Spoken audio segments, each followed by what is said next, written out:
The snow had stopped falling 3 hours ago. Kira Ashford hadn't moved in 41.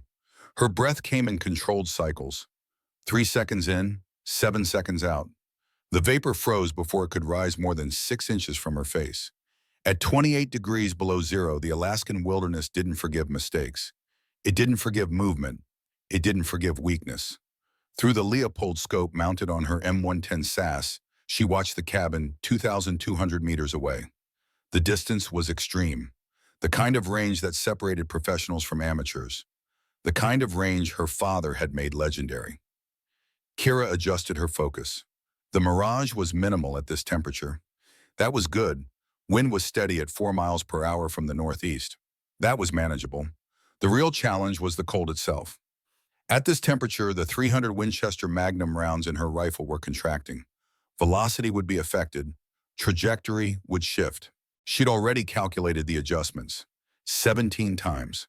Her hands wrapped in thin gloves inside a white ghillie suit barely registered the cold anymore. She'd trained for this, endured worse than this. Her father had taught her that cold was just another variable, like wind, like distance, like the human heart rate that had to remain below 60 beats per minute to make the impossible shot.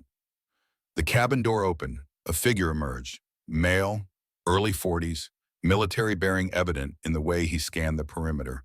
He checked his watch, looked south, returned inside. Target confirmed. Pattern consistent. 4 occupants total. Kira keyed her radio.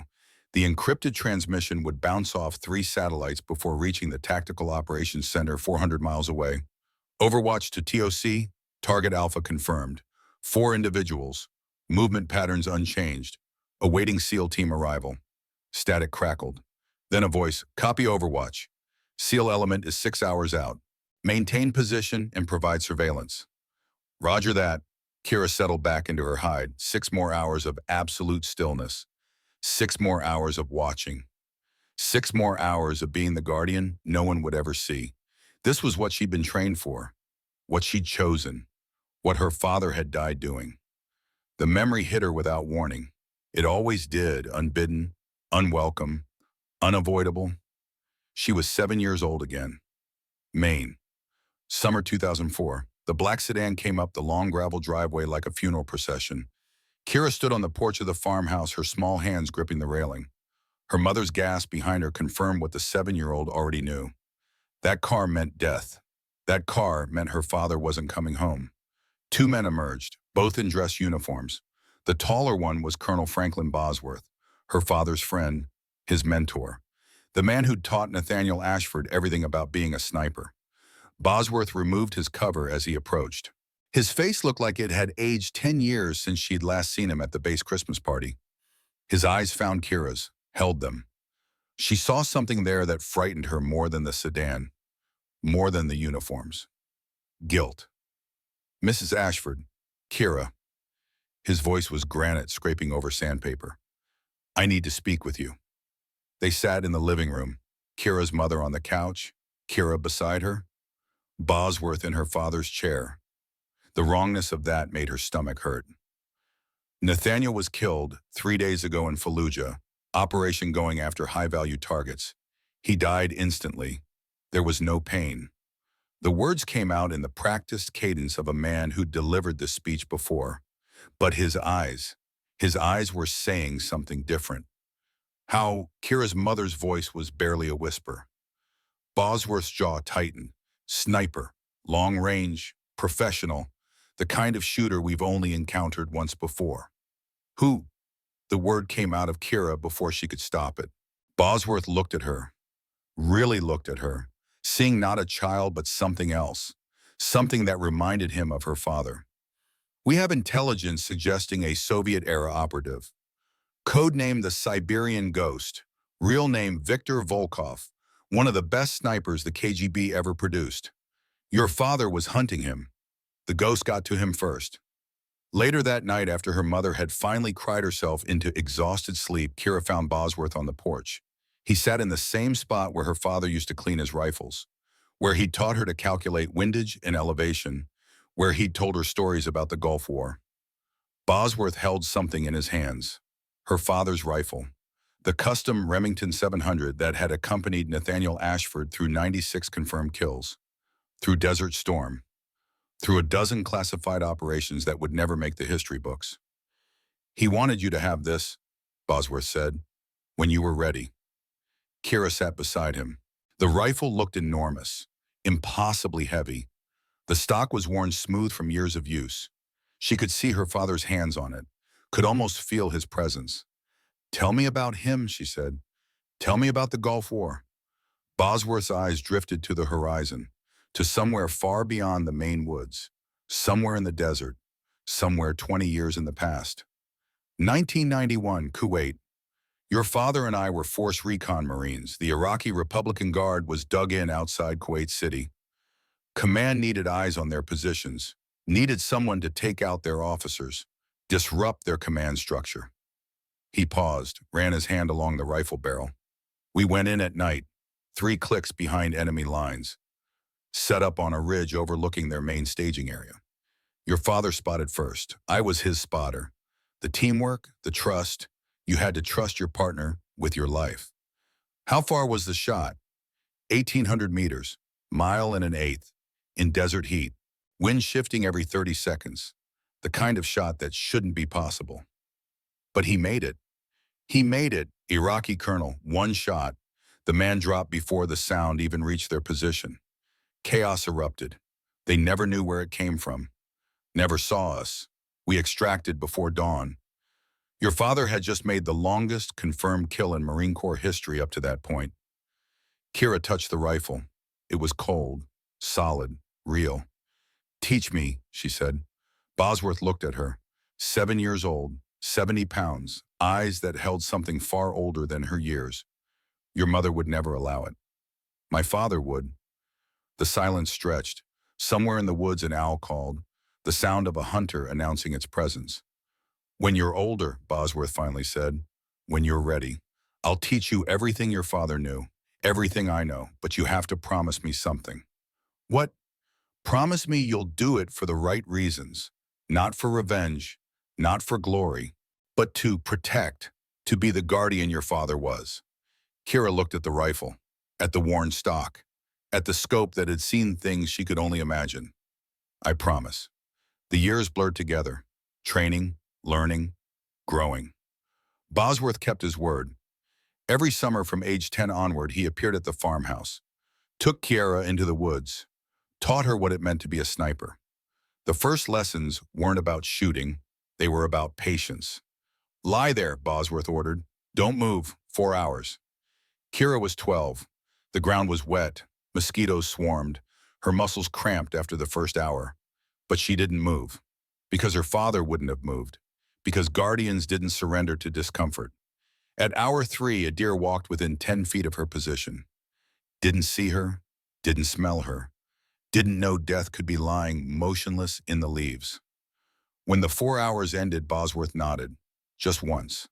But Kira felt something shift inside her. She'd passed a test she hadn't known she was taking. The shooting came later. Fundamentals first. Breath control, trigger discipline, the relationship between heart rate and accuracy. Your heartbeat moves the rifle, Bosworth explained. Not much, millimeters, but at 1,000 meters, millimeters become feet. You need to shoot between beats, in the pause between life and life. She practiced on paper targets, then on steel, then on balloons at increasing distances, 500 meters, 800, 1,000. At 14, she made her first kill. A deer at 600 meters. One shot. Clean. The animal dropped without knowing death had come for it. Bosworth field-dressed the animal. Made her watch. Made her understand. "Every trigger pull has weight," he said. "Every life taken leaves a mark." Your father understood that. 96 confirmed kills. He remembered everyone, carried them with him. Not as trophies, as responsibilities. By 17, Kira could outshoot most of the instructors at the local gun range. By 18, she'd made a decision that surprised no one who knew her. She enlisted. Marine Corps, following her father's footsteps. Bosworth was there at boot camp graduation. 70 years old now, still straight-backed, still hard-eyed, still carrying the weight of men he'd trained who hadn't come home. Scout Sniper School next, she told him. It'll be the hardest thing you have ever done. Good. She was 20 when she graduated from Scout Sniper School, top of her class. The instructor said she had instincts they couldn't teach, a natural gift for reading wind and distance, a patience that seemed almost supernatural. What they didn't know was that every night she cleaned her father's rifle, ran her hands over the stock he'd worn smooth, imagined his hands where hers were, connected to something larger than herself. 2 years later, at 22, she received orders that came with a classification level she'd never seen before. Guardian Program, assignment classified, report to Fort Bragg for evaluation. She reported. They tested her, not just marksmanship, psychology, endurance, the ability to operate alone for weeks at a time, the willingness to remain anonymous, to save lives from the shadows and never receive recognition. At 22, Kira Ashford became the youngest Guardian in program history. Now, 5 years later, she was the best. But even the best hadn't known the full truth. Not until 3 weeks ago. Not until Bosworth had called her to his cabin in Montana. Not until he'd laid out files that should have been destroyed decades ago. The Guardian program isn't just Overwatch, he'd said. It's cleanup. Cold War cleanup. The files told a story. Soviet-era operatives still active in the United States. Sleeper agents, handlers, weapons traffickers with ties to the old KGB. Men who'd escaped justice when the Berlin Wall fell. Who'd disappeared into new identities. Who'd thought they were safe. The program hunted them. Quietly. Legally, when possible. Otherwise, when necessary. And Kira's current target. The man supposedly running a smuggling operation out of this Alaskan cabin. His real file had a different name. Viktor Volkov, the Siberian ghost, the man who'd killed her father. I requested you for this mission, Bosworth had admitted. Pulled strings I shouldn't have pulled. Because you deserve to know, deserve to face him. For revenge, for closure, for justice, for the choice your father never got to make. Now lying in the snow watching that cabin, Kira felt the weight of that choice coming soon. The SEAL team would arrive. They'd extract their intelligence. And when they did, Volkov would be there. 20 years of wondering, 20 years of training, 20 years of carrying her father's rifle. All leading to this moment. The radio crackled. Overwatch, this is SEAL 1. We're 3 hours out. Any changes to target disposition? Kira recognized the voice.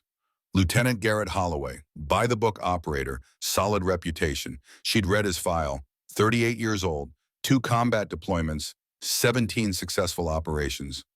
Negative SEAL 1, pattern remains consistent, 4 occupants, no exterior security detected. Copy, will approach from the northeast. Keep us updated on any changes. Roger that. Kira settled back into her position.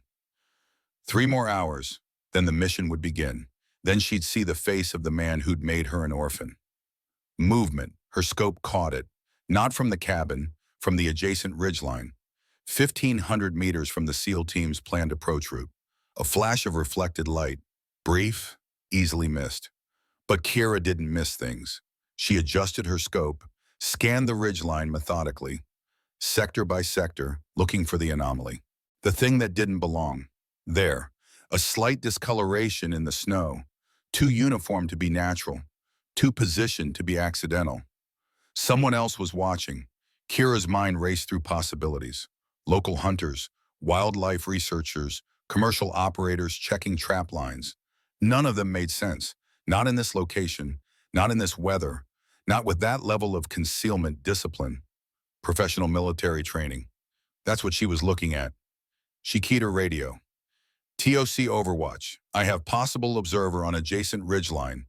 Grid coordinates 674219. Request satellite thermal sweep. The response took longer than usual. When it came, the voice sounded uncertain. Copy Overwatch. Repositioning satellite now. Stand by. Kira kept her scope on the position. Whoever was there had gone to ground. No movement, no further reflections. Complete discipline. That scared her more than if they'd been sloppy. 10 minutes passed. The radio crackled again. Overwatch TOC satellite shows no heat signatures in that area. Possible wildlife or equipment reflection. Continue monitoring. Kira frowned. Her instincts were screaming. Something was wrong. You didn't get reflections from wildlife.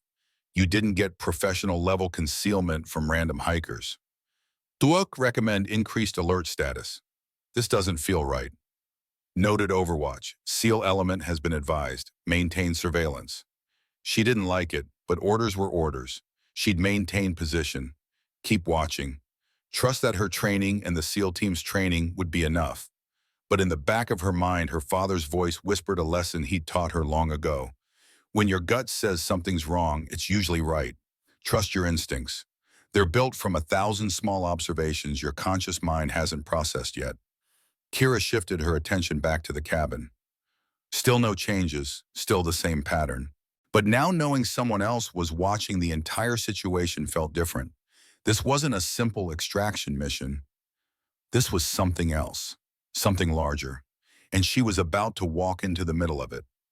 2 hours later, the SEAL team materialized from the tree line like ghosts. Kira tracked them through her scope. 4 operators, moving with the kind of tactical precision that came from years of training and dozens of operations together. They used the terrain perfectly, stayed in dead ground, minimized their exposure. Lieutenant Garrett Holloway took point. Behind him, Chief Wade Brennan provided security. Kira recognized Brennan from his file. 45 years old, 22 years in the teams, 4 combat deployments, Silver Star recipient, and something else. Wade Brennan had served with her father, had been on the same base in 2003 and 2004, had been in Fallujah when Nathaniel Ashford died. The other 2 operators maintained flanking positions, good spacing, professional and discipline. They halted in a shallow valley, natural depression that provided some cover from observation. But Kira could see what they couldn't. The valley was a natural choke point, limited visibility, restricted escape routes, not where she would have stopped. Holloway was checking his GPS, conferring with Brennan. The other 2 operators pulled security weapons at the ready. Then Kira saw it, movement on the eastern ridgeline, not the position she'd spotted earlier, a different location, closer to the SEAL team, approximately 1,500 meters from their position. Multiple contacts. She counted quickly. 20, maybe more. Moving with tactical discipline, setting up positions, heavy weapons. She could see the distinctive profile of PKM machine guns, RPG-7 launchers, professional equipment, professional deployment. This was an ambush, L-shaped kill zone, overlapping fields of fire, the kind of setup she'd studied in tactical courses, the kind of setup Soviet doctrine had perfected during the Cold War. Her heart rate spiked, then training kicked in. She forced it back down, controlled her breathing, keyed her radio. SEAL 1 Overwatch, you have hostile forces moving to establish ambush positions. Eastern Ridgeline bearing 085 from your position. I count at least 20 personnel with heavy weapons. Recommend immediate displacement. Holloway's voice came back instantly, controlled but sharp. Overwatch, can you confirm hostile intent? We're in a gray area for rules of engagement here. Kira watched through her scope. The hostiles were deploying machine guns, RPG teams selecting firing positions, designated marksmen finding elevated hides. SEAL 1, they are setting up an L-shaped ambush with your position as the kill zone. Heavy machine guns, multiple RPG teams, at least 3 designated marksmen. This is a planned operation. You need to move now. Before Holloway could respond, the first shot cracked across the valley. One of the SEAL operators spun and dropped. Leg wound, not fatal, but immobilizing. The ambush had been initiated. Then everything exploded. Machine gun fire raked the valley from multiple positions. The distinctive crack of AK-47s joined the heavier weapons. RPGs streaked through the cold air, detonating against rocks and frozen ground. The SEAL team scrambled for cover, but the valley offered precious little protection. They were in the kill zone, exactly where the ambush had wanted them. Kira's scope found the enemy commander. Tall, confident movements, directing the operation from a position of relative safety behind the ridgeline. He turned to issue orders to a subordinate. Kira saw his face. Time stopped. She knew that face, had seen it in classified files, in grainy surveillance photos, in the nightmares that still woke her at 3 in the morning. Viktor Volkov, the Siberian ghost. 20 years older than the photos from 2004. Gray in his beard, lines around his eyes. But the same man, the same shooter who'd killed her father from an impossible distance in Fallujah. The coincidence was too perfect, too precise. This wasn't random. This was planned, orchestrated. Someone had known she would be here, known the SEAL team would be here, set them up. But who and why, the questions could wait. Right now, 4 American operators were pinned down, taking fire from multiple directions. One already wounded, ammunition limited by the movement requirements. The closest quick reaction force was 50 minutes out, air support grounded by weather. They had maybe 12 minutes before they were overrun. Kira calculated distance. She was 800 meters from the SEAL position, 2,000 meters from the ambush positions. Extreme range even under ideal conditions. And these conditions were far from ideal. But the math was simple. If she maintained position and engaged at distance, she might get a few shots off, might disrupt the ambush slightly, might buy a few extra minutes. It wouldn't be enough. The SEAL team would die. Viktor Volkov would escape. 20 years of wondering would end with nothing but more deaths. Guardian doctrine was clear. Maintain separation. Provide long-range support. Never compromise your position by closing distance. Kira thought about her father, about the choice he'd made in Fallujah, to close distance, to engage threats directly, to put himself at risk for his team. It had gotten him killed, but it had also saved 3 other operators that day. Her hand moved to the radio. SEAL 1 Overwatch. I'm moving to your position. Will provide direct fire support from the enemy's flank. Hold your current position and conserve ammunition. Silence. Then Holloway's voice, shock evident despite his training. Overwatch Guardian snipers don't close distance. You're supposed to maintain separation. With respect, Lieutenant, the rulebook just became irrelevant. Your team is about to be overrun. I'm the only asset close enough to do anything about it. Moving now, out. She didn't wait for a response. Broke down her hide position with practiced speed, secured the M110 across her back, brought her M4 carbine into her hands. The shorter weapon was better suited for what she was about to do. Close with the enemy, engage at ranges where her technical shooting skills could combine with aggressive tactical movement. As she moved away from her position, Bosworth's voice echoed in her memory. Not from recent conversations, but from years ago, from the woods in Maine, from a lesson she'd almost forgotten. Sometimes the right thing isn't the safe thing. Sometimes honor demands you put yourself at risk. Your father understood that. It's why he was a guardian. It's why he's gone. But it's also why the men he served with are still alive. Kira began moving through the Alaskan terrain. 800 meters of snow-covered ground, scattered rocks, frozen streams that could break an ankle with one wrong step. Under normal circumstances, 25 minutes, maybe 30 in these conditions. She covered it in 7 minutes flat, used every piece of terrain for concealment, every draw, every ridgeline, always staying in dead ground where the hostile force couldn't observe her approach.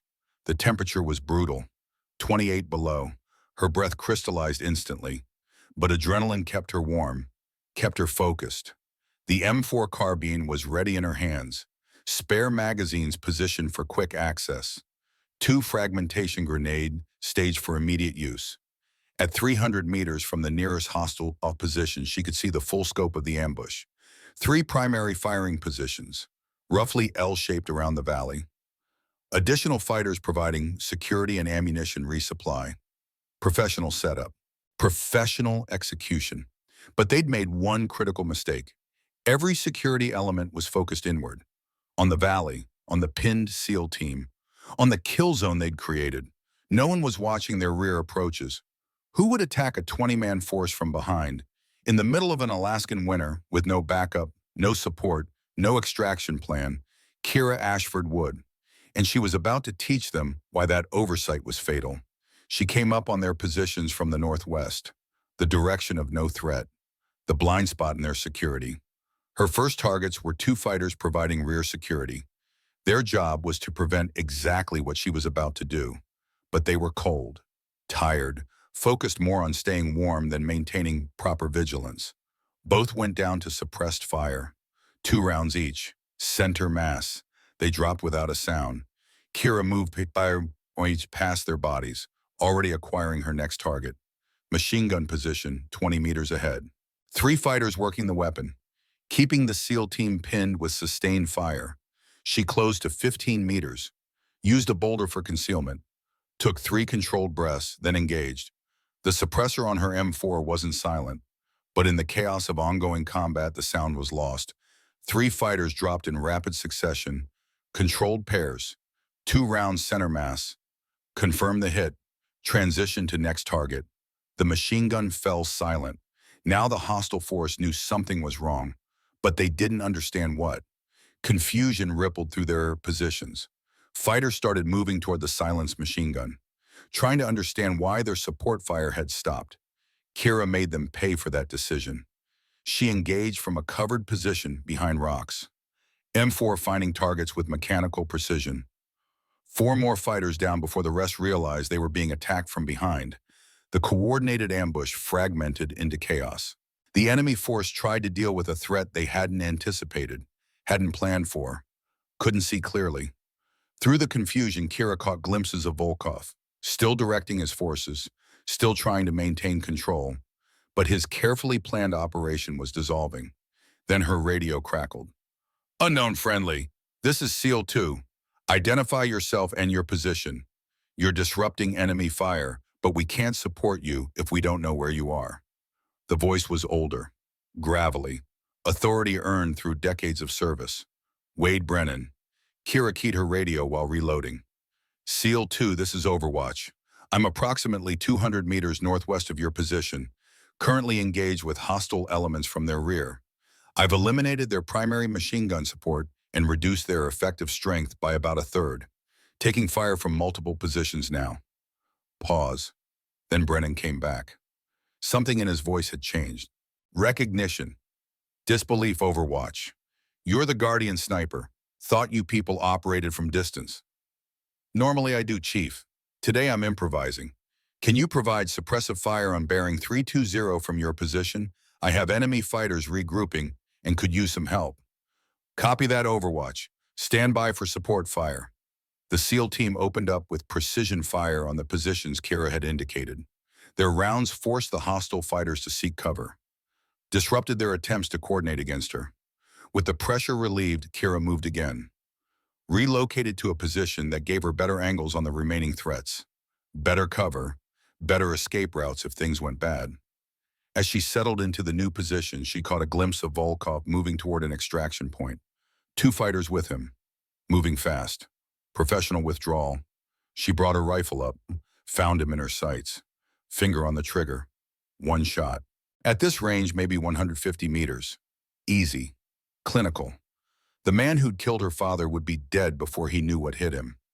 But he'd also be dead, unable to answer questions, unable to explain why he was here.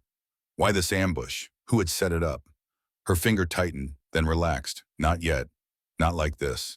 She keyed her radio. "SEAL 2 Overwatch. Enemy commander is withdrawing to the northeast. Appears to be primary target of your mission. Requesting permission to pursue." Brennan's voice came back immediately. "Negative, Overwatch. We need your fire support here. We're still taking heavy fire from the eastern position." Kira hesitated, watched Volkov disappear into the tree line. 20 years of searching, of training, of preparing for this moment. Gone in seconds. But the mission came first. The team came first. That's what her father had taught her. That's what being a Guardian meant. She swung her rifle back toward the remaining enemy positions. "Copy, SEAL 2. Engaging remaining hostiles now." And Kira Ashford went back to work, doing what she did best, being the Guardian in the shadows, the protector no one would ever see, saving lives while the man who'd destroyed hers slipped away into the Alaska wilderness. But not forever. She'd found him once. She'd find him again.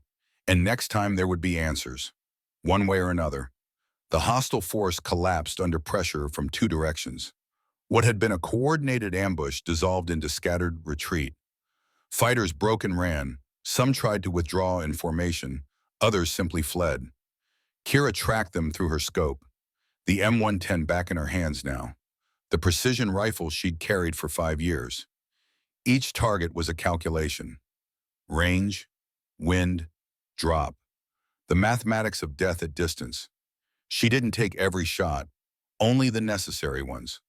Fighters who posed immediate threats to the SEAL team, those carrying anti-tank weapons, those trying to set up new firing positions.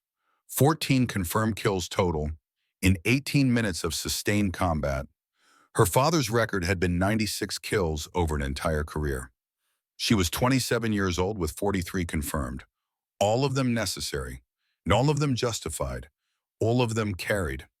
The battlefield fell silent except for wind howling across the Alaska wilderness. Kira conducted a careful scan, 360 degrees, looking for secondary threats. Stragglers, wounded hostiles who might still be dangerous. Nothing. She keyed her radio. SEAL 2 Overwatch. Hostile force has been neutralized or dispersed. Your position is secure. Moving to your location to assist with the casualty treatment. She approached carefully, announcing her movement, waiting for confirmation before advancing into view. Even among friendlies, sudden movements could be fatal. When she finally emerged from behind the rocks, all 4 SEALs had weapons trained on her position. Professional, expected. Guardian coming in, she called. Weapon condition amber. Garrett Holloway lowered his rifle first. The others followed his lead, but their eyes tracked her with something between respect and disbelief. Kira pulled back her white winter hood, revealed her face for the first time. Auburn hair in a tight braid, gray-green eyes that had seen too much in 5 years, a small scar above her left eyebrow from Syria. She moved immediately to the wounded operator. Young, maybe 26, leg bleeding but already bandaged by his teammates. His face was pale, shock setting in despite the cold. "Let me see that wound," she said, kneeling beside him, pulling out her trauma kit. Her hands moved with practiced efficiency, checking the bandage, verifying bullet trajectory, through muscle, no bone damage, no arterial involvement, administering additional pain medication, securing a better dressing. The wounded operator watched her work, pain and fascination mixing in his expression. "Ma'am, who exactly are you?" Staff Sergeant Kira Ashford, Guardian Sniper Program. "I've been providing overwatch for your operation for the past 41 hours. Holloway, who'd been scanning for threats, turned to face her directly. 41 hours we've been operating independently. There was no mention of Guardian support in our mission brief. That's how Guardian operations work, Lieutenant. You don't know we're there. We shadow special operations teams from distance, eliminate threats before they develop, provide early warning, generally make sure you can focus on mission objectives without worrying about security beyond immediate perimeter." She finished treating the wound, stood, met Holloway's eyes. "Usually we maintain complete separation. You never know we exist." This situation was unusual. Wade Brennan stepped forward, 45 years old, face weathered by 2 decades of hard service, eyes that had seen combat on 4 continents. He studied Kira with an intensity that made her feel like she was being x-rayed. "Ma'am, I've worked with sniper overwatch from every service branch. What you just did wasn't overwatch. That was direct action at close quarters against numerically superior force." He paused, something shifting in his expression. "Ashford, any relation to Nathaniel Ashford?" The question hit harder than she'd expected.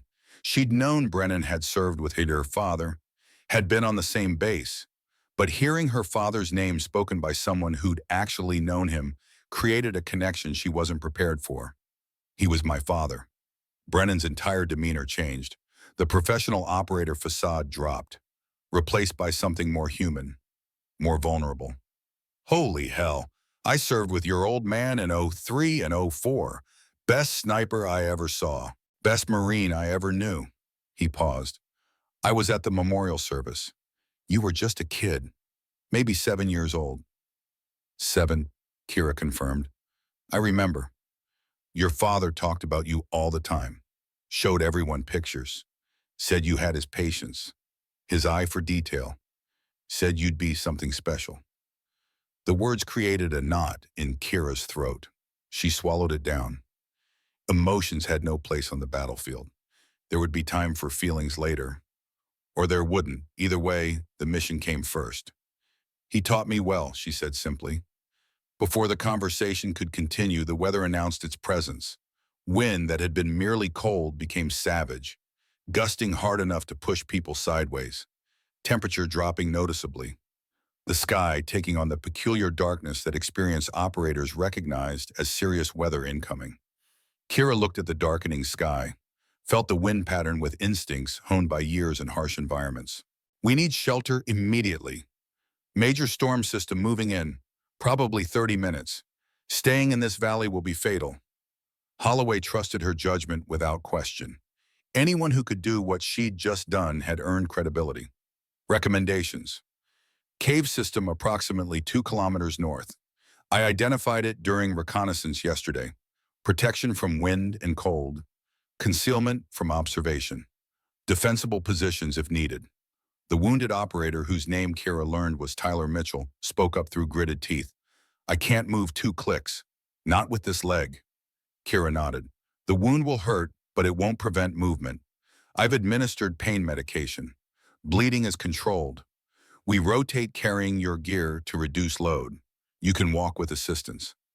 They began moving immediately, Kira on point.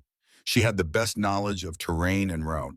Brennan supported Mitchell, who moved with determined grit despite pain. Holloway and the fourth operator, Alex Rivera, provided security. As they moved, Kira couldn't shake the image burned into her memory. The man standing beside Volkov during the ambush. She'd only glimpsed him briefly. American military camouflage, similar build to Holloway, but something different in his bearing. Harder, colder. She glanced back at the lieutenant, studying his features. Same height, same general appearance. But the man with Volkov had moved differently, like someone who'd been operating in shadows for years, like someone who'd forgotten what it meant to be on the right side. She kept her observations to herself. Without concrete evidence, accusations would only create division, and they needed unity to survive what was coming. The storm hit before they reached the caves, transformed the landscape into white hell within minutes. Visibility dropped to less than 20 meters. Temperature plummeted to 32 below. Wind shrieked across mountains with enough force to make standing difficult, but Kira kept them moving, navigating by GPS and terrain memory. Through conditions that would leave most people hopelessly lost.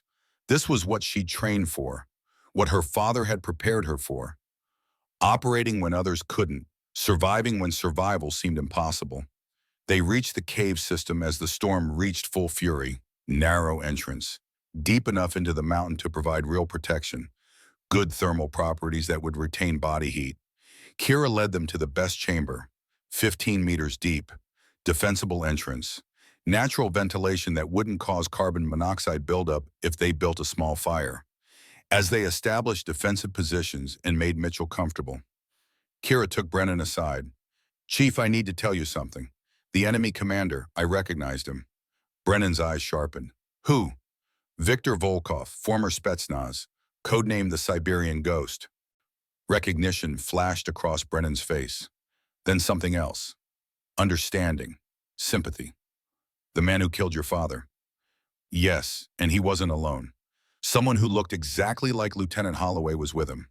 Brennan's expression remained carefully neutral, but his hand moved unconsciously toward his sidearm. Are you certain? I saw him clearly through my scope. Same height, same build, same features. Could be a twin, could be someone surgically altered. Either way, it suggests this ambush wasn't random.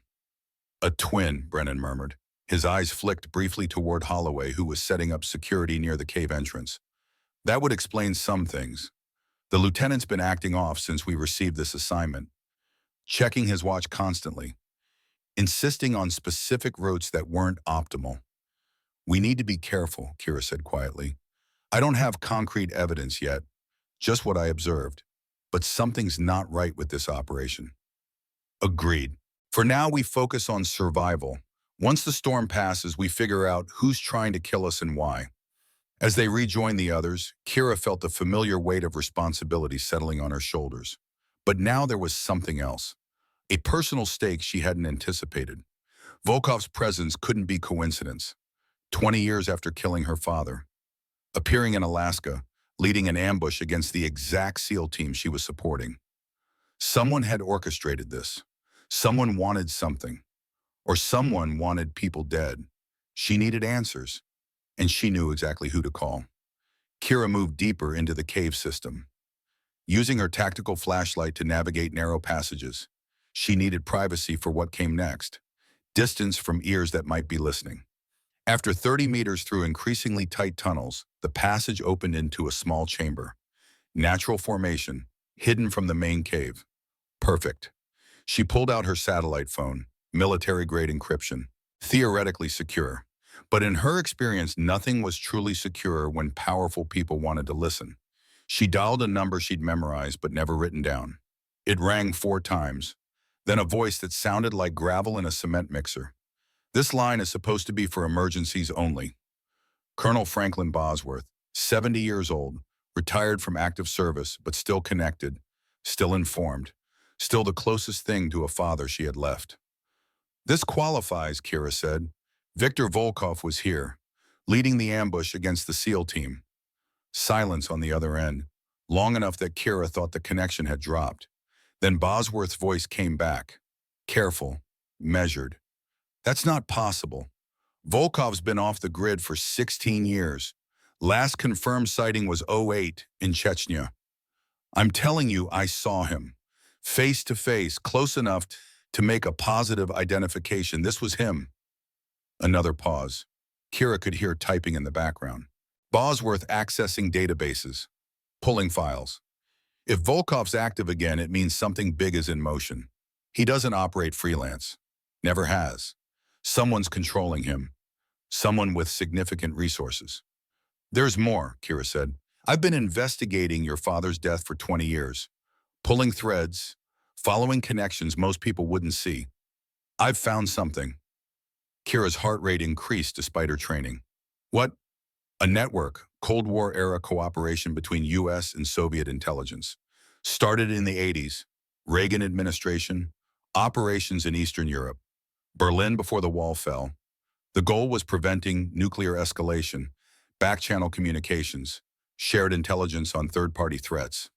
That's not unusual, plenty of unofficial cooperation during the Cold War. This was different. This wasn't about preventing war. This was about controlling it, managing conflicts, profiting from them. When the Soviet Union collapsed, most of these networks shut down. But some didn't. Some saw opportunity. Kira felt ice forming in her stomach. And my father discovered this. In 2003, he was assigned to a classified operation in Iraq, going after high-value targets. But he started noticing patterns. Targets who should have been eliminated were mysteriously warned. Operations that should have succeeded failed for no apparent reason. He started investigating. What did he find? Names, American officials working with Russian intelligence. Not for ideology, for money, for power, for the leverage that comes from controlling information flow. Your father threatened to go public, threatened to expose the whole network. So they killed him. Volkov was retirement insurance for one of the network's key players. An American, someone high enough to order hits without questions. Someone your father trusted. Kira's hand tightened on the phone. Who am I on? Senator William Cross.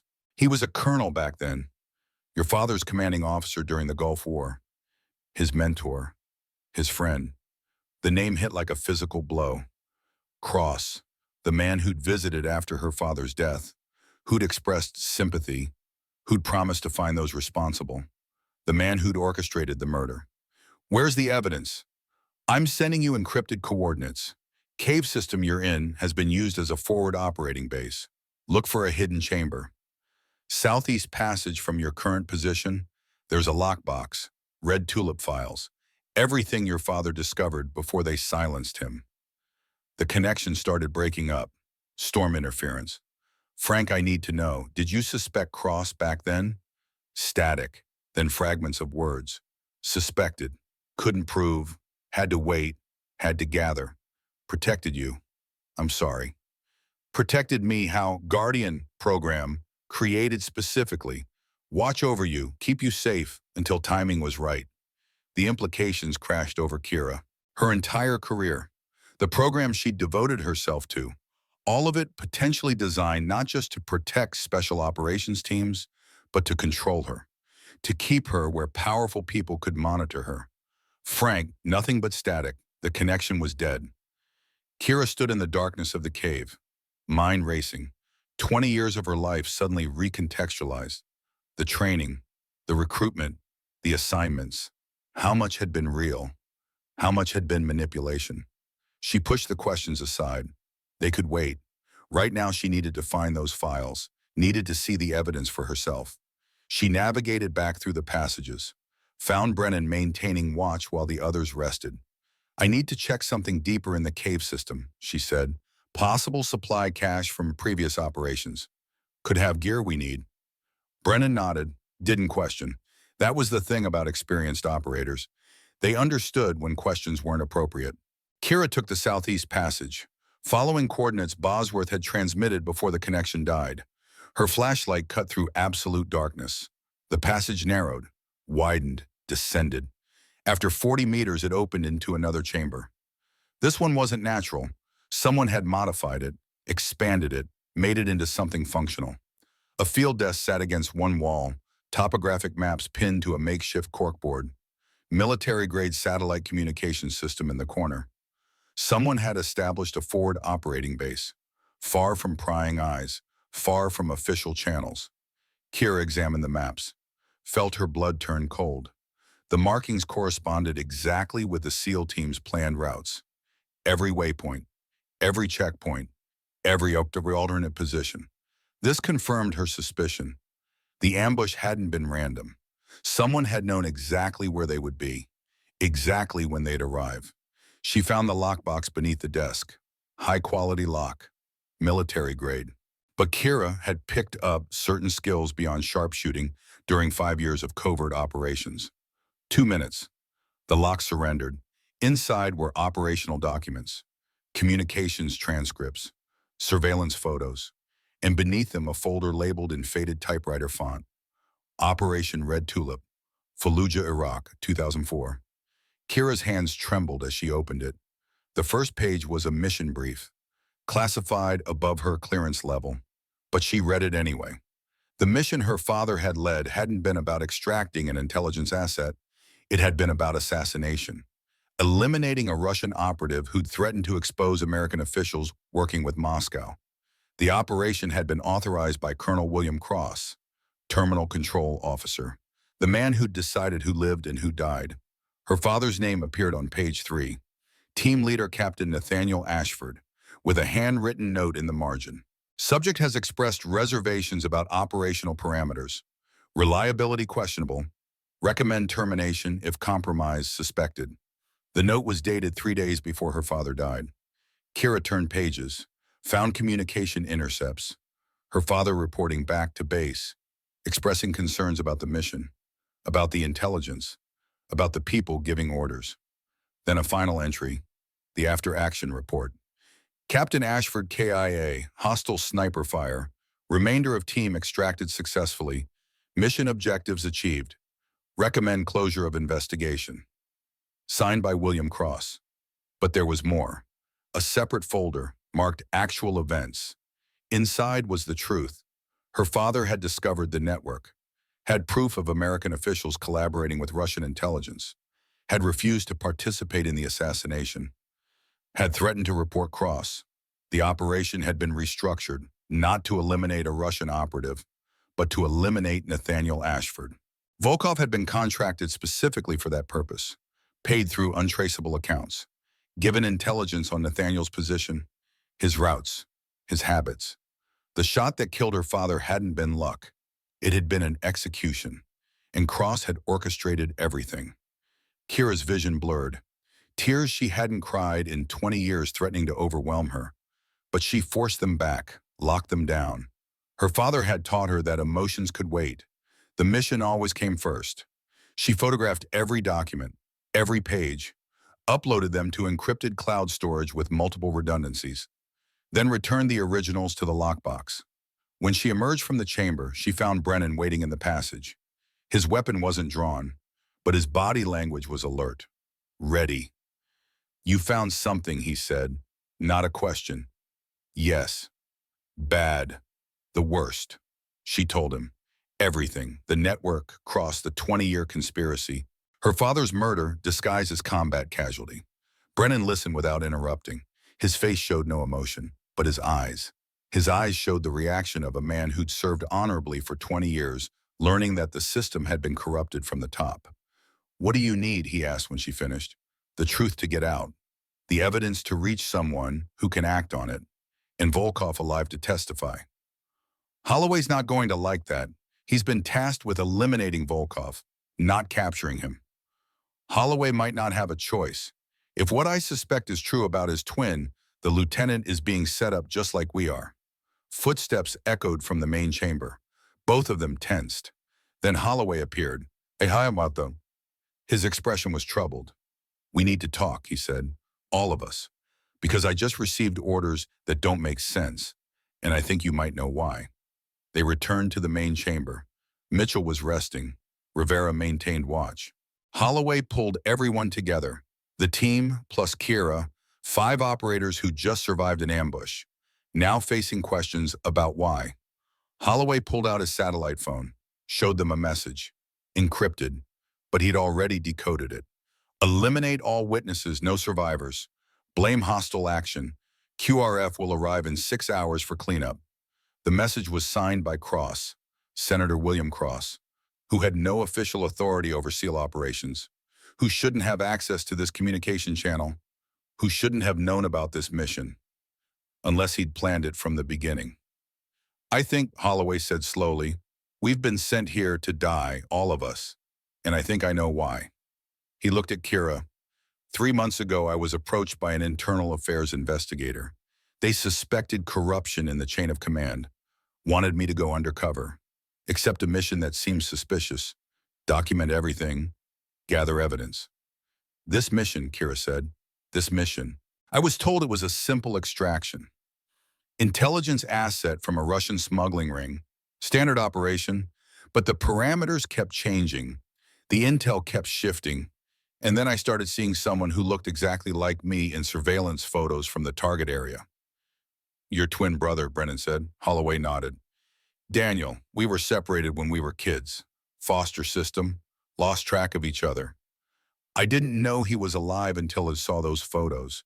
Didn't know he'd been recruited by someone, trained by someone, turned into something I'm not." "A handler for Volkov," Kira said, "continuing the network's operations." "If you're right about Cross, then yes, my brother has been his asset for years. Someone with my face, my clearances, my access. Perfect way to manipulate operations without direct involvement." Mitchell spoke up from his position against the cave wall. His face was pale, but his voice was steady. "So what's the play? We're stranded in Alaska. Storm raging outside. Cross sending a QRF to eliminate us. Volkov and your twin brother somewhere out there. What do we do?" Kira had already calculated the options. They weren't good. "We split up. Brennan and Rivera take the evidence east to Mackenzie's airfield. Bush pilot about 40 clicks from here. Get it to someone who can act on it." "And you?" Brennan asked. "Holloway and I go after Volkov. He's the only one who can testify to Cross's involvement. The only living witness to my father's assassination. We need him alive." "That's suicide," Rivera protested. 2 operators against Volkov's remaining forces, in the middle of a storm. "It's the mission," Kira said simply. "Brennan, you served with my father. You know what he would do." Brennan's jaw tightened. Then he nodded. "He'd do exactly what you're proposing. Damn the odds. Save the team. Get the evidence out. Complete the mission." They prepared to split up. Divided ammunition, medical supplies, the evidence. Everything photographed and distributed. Multiple redundancies. If one group didn't make it, the others would. Mitchell would go with Brennan and Rivera. His leg wound was stable, but he needed proper medical care. They'd move slower, but safer. Avoid contact. Focus on extraction. Kira and Holloway would be the hunters.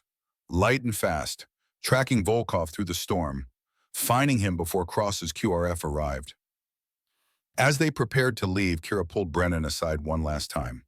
"If something happens to me, make sure the evidence gets to Colonel Franklin Bosworth, Montana.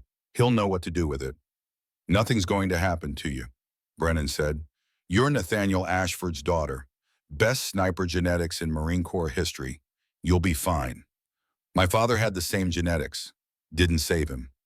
Your father didn't have the advantage you have. What's that? He was protecting people who betrayed him. You're protecting people who have your back. They moved out in opposite directions.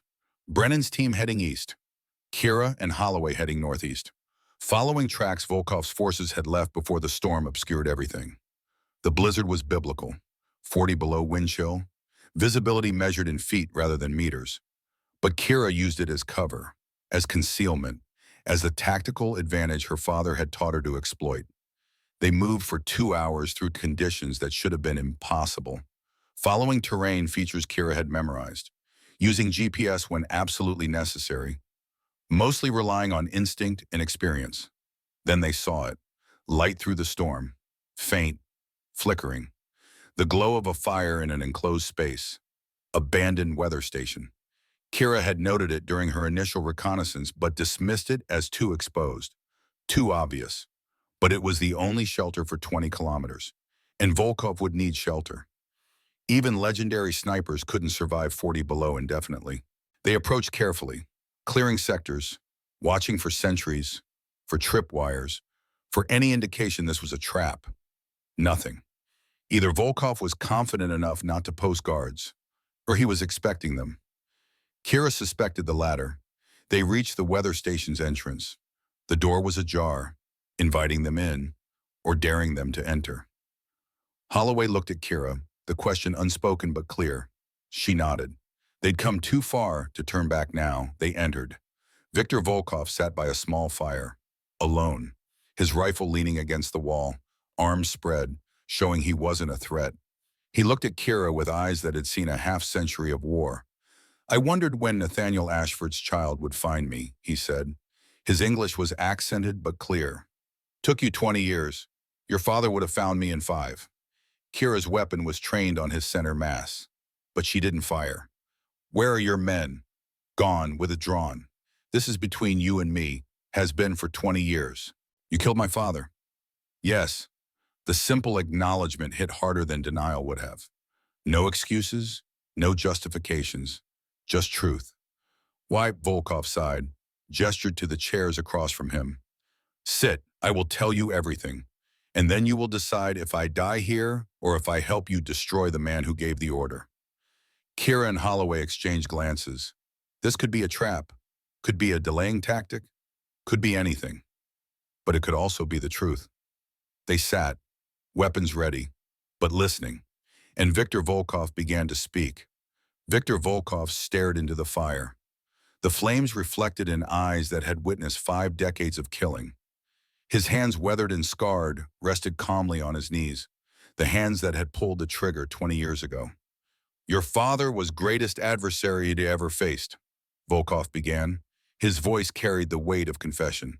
In Fallujah winter of 2004, I was given contract, American target, high value, exact coordinates, exact timeline. Payment was enough to secure my family's safety for generations. Kira's finger rested on the trigger. One slight pressure, and this would end. 20 years of wondering, 20 years of training, all culminating in this moment. But she didn't fire. Her father had taught her patience, the ability to wait for the right moment, to gather intelligence before acting. I refused contract first time, Volkov continued. I did not kill American soldiers for money. Soviet Union was gone. Cold War was over. I wanted peace, wanted retirement. What changed? Holloway asked, his weapon steady, but his voice carrying genuine curiosity. They took my daughter, my granddaughter, in Moscow, held them in safe house, told me if I did not complete contract I would never see them again, and they would suffer before they died. Kira felt something shift in her chest, not sympathy exactly, but understanding, the recognition that evil was rarely pure, that good people could be forced into terrible choices. Who gave you the order? American Colonel William Cross. He had connections to my former handlers in KGB. When Soviet Union collapsed, many of us went freelance. Cross maintained those connections, used them when necessary, built network that survived end of Cold War. And my father discovered this network. Volkov's eyes met hers. No flinching, no evasion, just blunt truth. Your father was investigating weapons shipments in Iraq, noticed patterns, supplies disappearing, and intelligence being leaked to insurgents. He started pulling threads, found connections between American officials and Russian operatives, found my name, found Cross's name. He threatened to expose everything, so Cross ordered him killed. I watched him for 3 days, studied his patterns. Your father was exceptional sniper, best I ever tracked.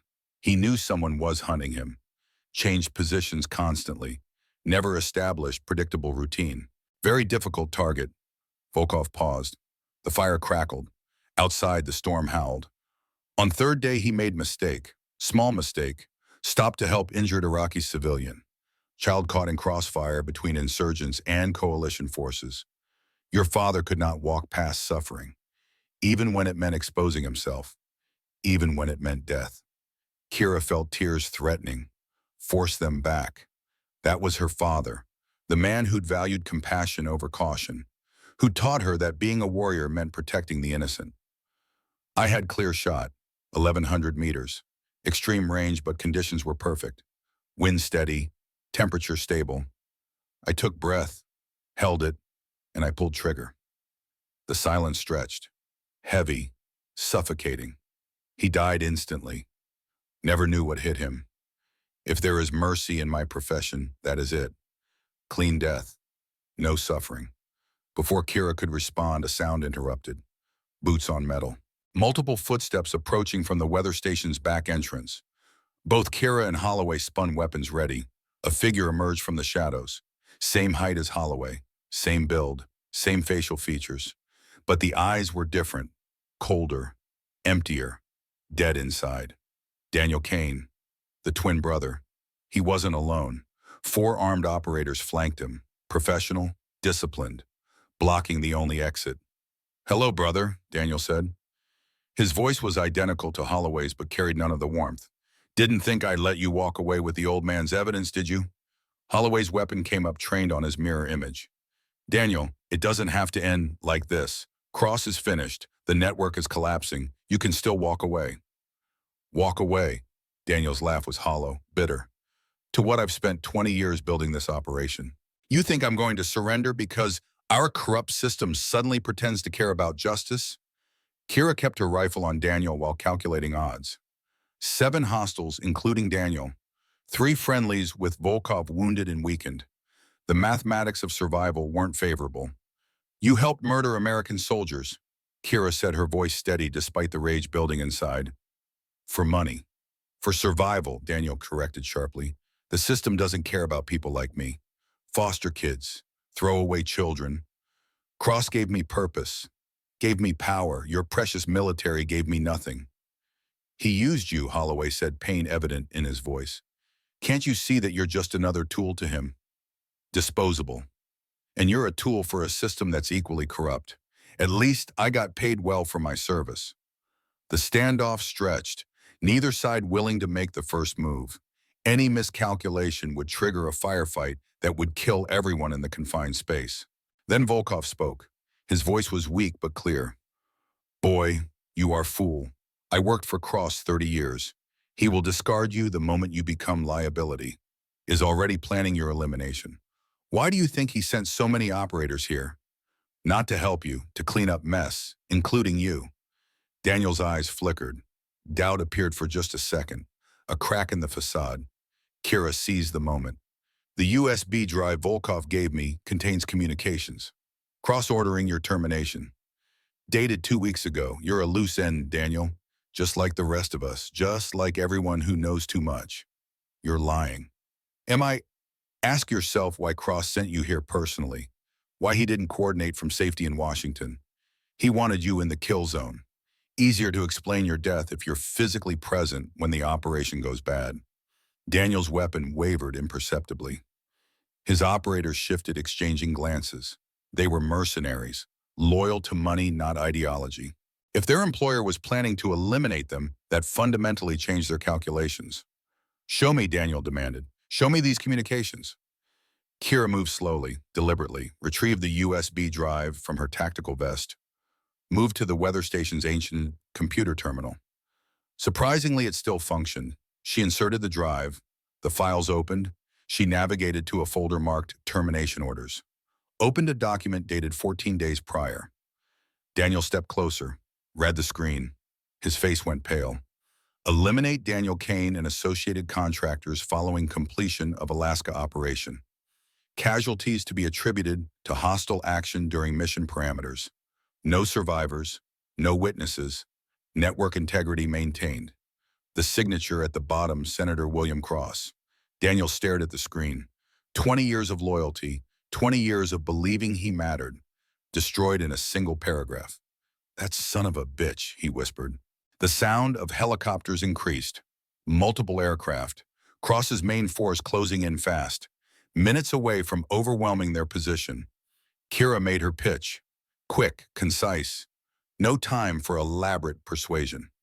You want revenge on Cross. Help us survive the next hour. Testify against him. Ensure he pays for what he's done. To my father, to Volkov's family, to you and everyone else he's betrayed. Daniel looked at his twin brother, at the life he could have had, the choices he could have made differently, the roads not taken.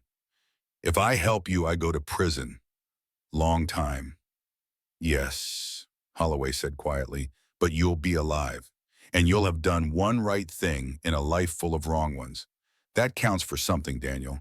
It has to count for something. And Daniel's jaw tightened. The internal war played across his features. Then he turned to his operators. Anyone who wants to leave, leave now. I won't stop you. But I'm done being Cross's puppet, done being disposable. 3 of the 4 operators left immediately, disappearing into the storm without a word. Smart. They'd read the situation correctly. Survival meant distance. 1 stayed. Older operator. Grizzled, scarred. Been with you 8 years, boss. We see it through together. Daniel nodded, then looked at Kira with something approaching respect. What do you need? The answer came in the form of explosions. RPGs streaking through the storm, impacting the weather station's exterior walls. Cross's forces had arrived with overwhelming firepower. The building shook. Part of the roof collapsed. Debris rained down. Defensive positions, Kira shouted. Make them pay for every meter. They scattered to prepared positions. Kira took the east window, Holloway the west, Daniel and his operator the north entrance. Volkov, despite his wounds, covered the southern approach with his Dragunov. The assault came in coordinated waves, professional, overwhelming. Exactly what Kira expected from operators trained to eliminate high-value targets. But the defenders had advantages. They held the interior. They knew the building's layout. And they were fighting for something more valuable than money. The first wave tried to breach through volume of fire, suppressing the weather station with sustained automatic weapons while flanking elements moved on both sides. Kira spotted the eastern flank through her scope. 6 operators, moving in tactical pairs, using storm and terrain for concealment. She engaged methodically, leading targets to compensate for wind, adjusting for range and drop. 2 operators down before the others realized they had been compromised. The flanking attempt collapsed. Beside her, Holloway worked his M4 with clinical precision. Short controlled bursts, targeting anyone who exposed themselves for more than 2 seconds. His SEAL training evident in every movement. Daniel fought like a man possessed. Not with reckless abandon, but with focused intensity. Years in the shadows had made him one of the most skilled operators Kira had ever witnessed. Every shot calculated, every movement efficient. And Volkov. Despite being 62 years old and wounded, he fought with the accumulated wisdom of 5 decades. His Dragunov barked steadily, each shot carefully placed, each target carefully selected. A master craftsman working his final job. The battle settled into brutal rhythm.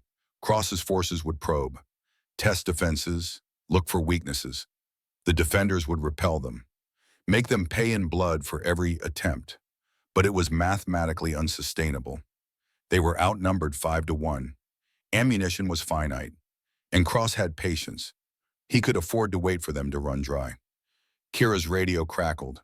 Brennan's voice, strained but functional. Guardian SEAL 2, we've reached Mackenzie, getting airborne in 5 minutes. Evidence is secure. We're getting it out. Relief flooded through Kira. Whatever happened here, the mission would succeed. The truth would get out. Copy that, Chief. Get it to Bosworth. He'll know what to do. What about you? We're going to hold as long as possible. Buy you time. Complete the mission. Guardian. No arguments, Chief. That's an order. You served with my father. You know what he'd expect. Silence. Then Brennan's voice thick with emotion. Roger that. Your father would be proud. We all are. The next assault was different, more aggressive. Cross was getting impatient, running out of time before official forces could respond. The Chinook came in low, using the storm as cover, attempting to insert operators directly on the weather station's compromised roof. Kira tracked it through her scope. Difficult shot, moving target, extreme conditions. But she'd made harder shots. She aimed not at the helicopter but at the fast rope anchor point, where the rope connected to the airframe. A precision shot that required perfect timing. She fired. The anchor failed. The rope dropped away. 4 operators fell 40 feet into snow and ice. The impacts were brutal, survivable but incapacitating. The Chinook banked hard, retreated. That approach wouldn't be attempted again. But it had been a diversion. While Kira engaged the helicopter, another team had breached the perimeter. They were inside now, close quarters. The kind of combat where training and instinct determine survival. An operator came through the east window. Volkov put 2 rounds into him before his boots touched the floor. Transitioned smoothly to the next threat. No wasted motion. 2 more tried to breach the main door simultaneously. Kira dropped one with a headshot. Holloway got the other with a burst to the chest. But they kept coming, wave after wave, accepting casualties because Cross had committed everything to this operation. Couldn't afford survivors, couldn't risk the evidence. Daniel fought beside his twin brother. The symmetry was surreal. 2 identical men, opposite choices, now united against common enemy. Daniel covered Holloway's blind spots. Holloway covered his. The synchronization was almost telepathic. Then the weather station's main support beam took an RPG hit. The structure groaned, started collapsing. "Building's coming down," Holloway shouted. "We need to move." They fought toward the back exit, Daniel and his operator providing covering fire, laying down suppressive fire with everything they had. As they broke into the storm, Kira saw a figure on the distant ridgeline. Even through the blizzard, she recognized the posture. The bearing, Senator William Cross, standing beside his command helicopter, a sniper rifle in his hands. He was aiming at her. Daniel saw it too, saw the shot developing, saw his former mentor about to kill an innocent woman who'd done nothing except seek justice for her murdered father. And Daniel Kane made a choice. He threw himself into the line of fire. The shot hit Daniel instead of Kira. Center mass, the impact spun him around. He collapsed into the snow. Holloway was there instantly, catching his twin, lowering him gently. "Why?" Holloway demanded, tears streaming down his face. "Why'd you do that?" Daniel's breath came in ragged gasps. Blood stained the pristine snow. His eyes found his brother's. Found peace there. "Because you were right. One right thing counts for something." He reached up, touched Holloway's face, seeing his own features, the life he could have lived. "Tell Mom, if you ever find her, tell her I'm sorry.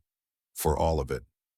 Daniel Kane died in his brother's arms, a lifetime of wrong choices redeemed in a single moment of sacrifice. The twin who'd chosen darkness, saving the twin who'd chosen light.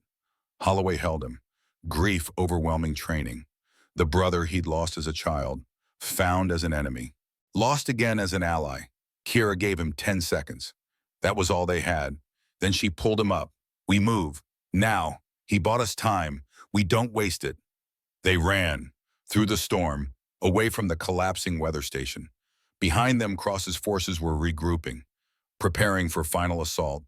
Then the cavalry arrived. Not Cross's forces, real military, official, authorized. 4 Blackhawks with proper markings.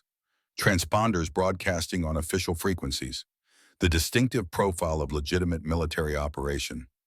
They swept past Kira and Holloway, heading toward Cross's position. Authoritative voices on loudspeakers. Orders to stand down, warnings about federal jurisdiction and military authority. Cross's mercenaries scattered, Some tried to resist. Brief firefights erupted, but it was over quickly. Real military responding to illegal paramilitary action. The outcome was never in doubt. One helicopter landed near Kira and Holloway. Side door opened. Colonel Franklin Bosworth stepped out. 71 years old, but moving like a much younger man. Behind him, 5 others, all in their 60s and 70s, all with the bearing of professional warriors. Nathaniel Ashford's team, the survivors, the men who'd served with Kira's father decades ago. Wade Brennan was already there, bloodied but alive. Rivera and Mackenzie beside him. The evidence secure, the mission accomplished. Kira approached Bosworth, handed him the USB drive that Volkov had died protecting. Everything on Cross, everything on the network, 40 years of evidence. Bosworth took it, handled it like the precious cargo it was. Volkov was dead, died fighting, earned his redemption. And the twin Kira glanced at Holloway, who stood alone staring at his brother's body in the snow. Daniel saved my life, took a bullet meant for me. He's gone too. Bosworth nodded slowly, understanding the weight of those words. The cleanup took hours. Cross's forces were detained, evidence secured, jurisdictional issues sorted. By the time dawn broke over Alaska, the full scope was clear. Senator William Cross had orchestrated an illegal military operation on American soil, had attempted to murder federal personnel, had run a corruption network spanning 40 years in multiple administrations. The evidence was overwhelming, undeniable, damning. Cross himself was found attempting to flee, not running, walking slowly toward his helicopter. Like a man going to his execution, Kira intercepted him. Weapon ready but not raised. This wasn't about violence anymore.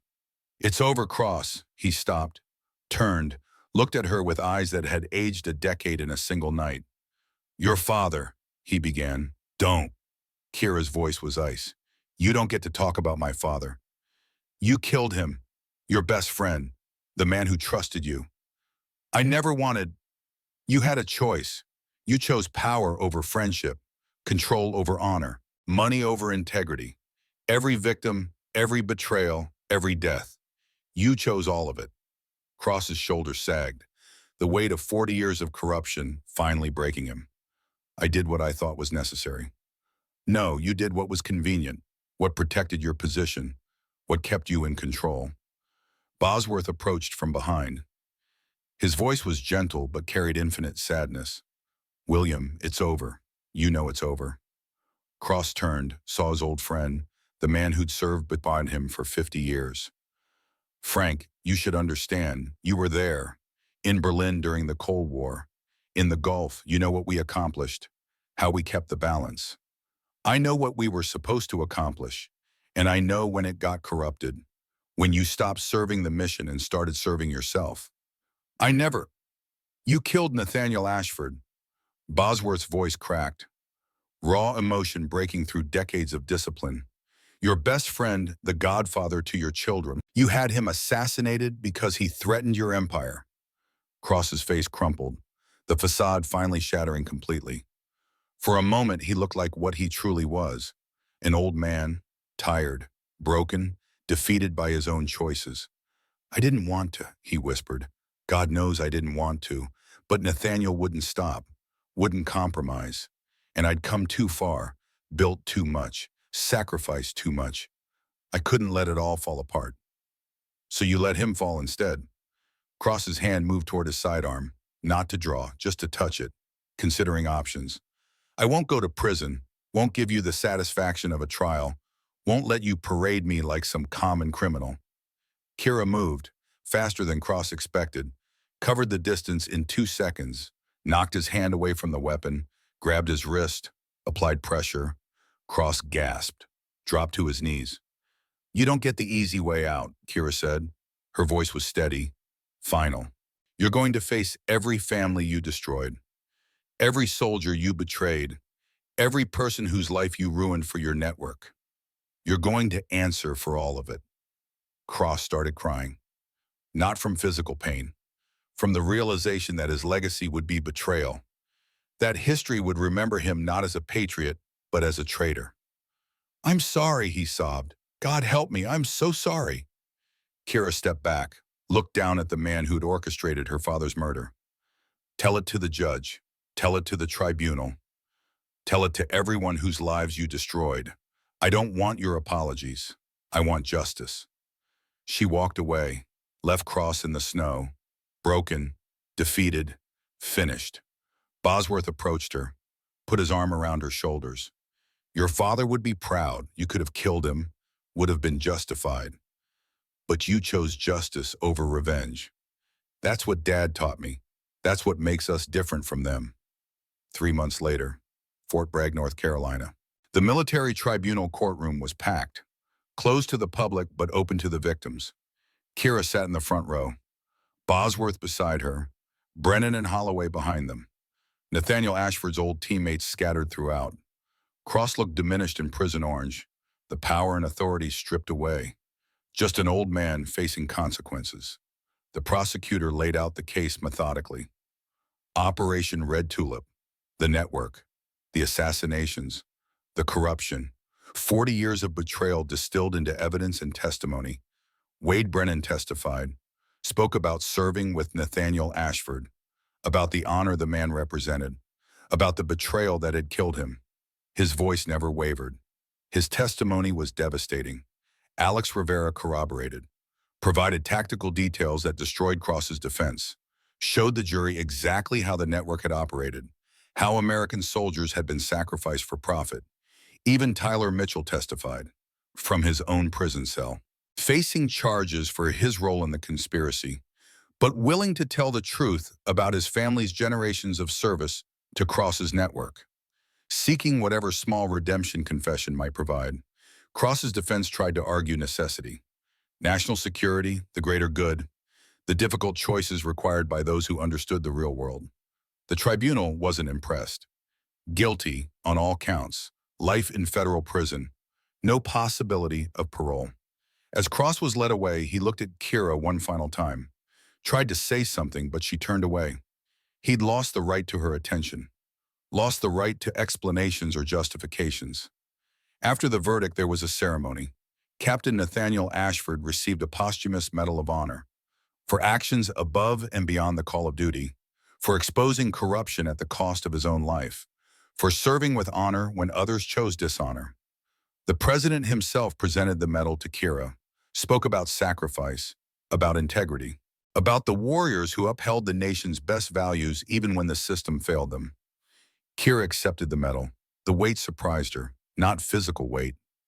The weight of 20 years of her father's sacrifice finally recognized, finally honored, finally made meaningful. Bosworth stood beside her, his hand on her shoulder, steady, supportive. The father figure her actual father couldn't be. After, in a quiet moment, Bosworth handed her an envelope, old, yellowed, sealed with wax that had aged to dark amber. Your father gave me this 20 years ago, made me promise to give it to you when the time was right, when you'd become the woman he knew you would be. Kira opened it with trembling hands. Inside was a single sheet, her father's handwriting, strong, clear, unmistakably his. My dearest Kira, if you're reading this, I'm gone, and you've discovered what I was investigating, what I was fighting against. I know you, sweetheart. Know your heart. Know you'll want revenge. Don't. Revenge is easy. Justice is hard. But justice is what separates us from those who would corrupt everything we've sworn to protect. Be better than them. Be better than me. Seek truth, seek justice, and know that every single day of your life, I'm proud of the woman you'll become. I love you forever. Your father, Nathaniel. The tears came finally. 20 years of holding them back. 20 years of being strong, being professional, being the guardian. Now with the mission complete and justice served, she could allow herself to be human, to grieve, to feel, to release. Bosworth held her while she cried. No words, just presence, the way her father would have done. 1 year later, Guardian Training Facility, Virginia. Staff Sergeant Kira Ashford stood before a class of new recruits, 15 men and women, all volunteers for the Guardian program, all willing to be the invisible protectors. The program had been completely reformed, new oversight, new accountability. New focus on the original mission rather than the corrupted version Cross had created. Kira was the lead instructor now, teaching the next generation what her father had taught her, what Bosworth had reinforced, what 6 years of operations had proven. The Guardian program isn't about glory, she told the recruits, isn't about recognition or medals or your name in the paper. It's about the quiet work, the patient work, the work of protecting others while remaining unseen. Being the Guardian they never know is there. She walked along the line, studying each face, looking for the qualities that made a true Guardian: patience, discipline, the ability to subordinate ego to mission. A young recruit raised her hand, 19 years old. Fresh face, eager eyes. Ma'am, why do you still use that old rifle? Modern systems are more accurate, more reliable, better technology. Kira looked at her father's rifle, mounted on the wall behind her. The Remington 700 that had accompanied Nathaniel Ashford through 96 confirmed kills, through the Gulf War, through operations that would never be declassified. This rifle represents something technology can't replace: legacy, history, the knowledge that skills matter more than equipment, that training trumps gear, that the warrior's spirit is more important than the weapon in their hands. She took the rifle down, felt its familiar weight, the stock worn smooth by her father's hands, then by hers. Watch carefully. She moved to the range, set up a target at 1,200 meters. Extreme range for iron sights, nearly impossible under any conditions. The recruits watched, some skeptical, others curious, all doubting. Kira settled into position, controlled her breathing, felt the wind on her face, calculated elevation based on decades-old instincts and years of hard-won experience. She fired once. 1,200 meters away, the target showed a perfect center mass hit. The recruits stared in stunned silence, disbelief giving way to respect. Machines fail, Kira said quietly. Batteries die, technology breaks. But fundamental skills, discipline, those are eternal. Master the basics. Build capabilities that don't depend on satellites or computers or electronics. Become the weapon. Everything else is just tools. After class, she found Holloway waiting outside. He'd taken a position at the facility too, training close quarters combat, working through his grief by helping others. "How are you holding up?" she asked. "Better. Some days are harder than others. I think about Daniel, about the choices he made, the choices I made, how differently things could have gone. He saved my life. That counts for something. It counts for everything. He was my brother. Despite everything, despite all his mistakes at the end, he was still my brother." They stood in comfortable silence, two warriors bound by shared trauma, shared mission, shared understanding of the costs. That evening, Kira returned to her apartment. Simple, functional, everything she needed and nothing she didn't. On the wall hung 3 photographs. Her father in desert camouflage, 35 years old, prime of his life. The photo from the main farmhouse. Beside it, his Medal of Honor, the recognition earned but never received while alive. And a new addition, a photo from Alaska. Kira Holloway Brennan Rivera. Battered, bloody, victorious, the team that had survived, that had completed the mission. She poured whiskey, sat in the darkness, thought about the journey. 7 years old watching a black sedan bring news of death. 28 years old having brought her father's killers to justice. The path between those moments had been hard, had been bloody, had cost more than she wanted to calculate, but it had been worth it. Her phone buzzed. Text from Brennan. "Heard you made another impossible shot today with the old rifle. Stop showing off." She smiled, typed back. "Just maintaining standards. Dad would accept nothing less." The response came quickly. "Your dad would be proud of who you've become. We all are." Kira set the phone down, raised her glass to the photos on the wall. "For you, Dad, mission complete, justice served, and your legacy lives on in every guardian I train, every warrior I protect, every life I save. You taught me well. I hope I made you proud." She drank. The whiskey burned warm and real. Outside, the Virginia night was peaceful. The kind of peace that came from knowing you'd done the right thing. The hard thing, the thing that mattered. Somewhere other guardians were in position, watching, protecting, serving in shadows. The invisible army, the quiet professionals, the guardians who would never be known. Kira Ashford had been one of them, would continue being one of them. For as long as she drew breath, not for glory, not for recognition, not for gratitude, but for honor, for duty, for the memory of a father who taught her that principles mattered more than safety. Truth, justice, protecting those who couldn't protect themselves. The legacy of Captain Nathaniel Ashford lived on, not in monuments, not in headlines, but in actions, in principles upheld, in the next generation trained to carry forward the mission. And that was the truest monument of all. The watch never ended. The mission continued. The guardians remained vigilant, forever in shadows, forever in service, forever protecting. Kira Ashford stood ready, her father's daughter, a guardian to the bateau, mission complete. But the work was never finished, and she wouldn't have it any other way.